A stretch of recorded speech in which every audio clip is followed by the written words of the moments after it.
The overall goal of the following experiment is to simultaneously measure vesicular and cytosolic pH in living cells by confocal microscopy.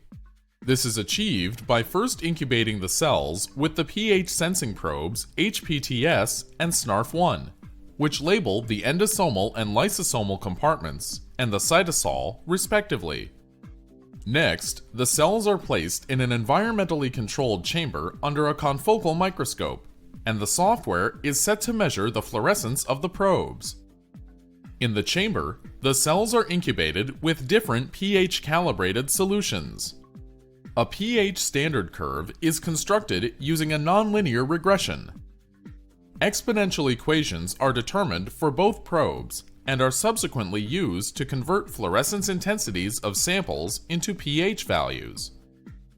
This method allows the determination of vesicular and cytosolic pH from samples after various treatments, and can enable the study of the regulation of intracellular pH during biological processes.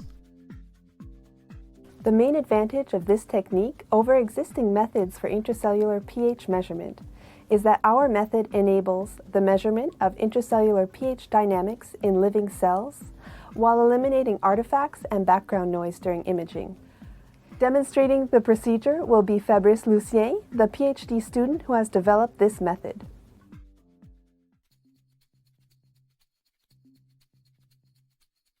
For cellular pH calibration, it is necessary to create a series of 5 50 milliliter solutions from pH 5.5 to 7.5 in 0.5 increments. Add one normal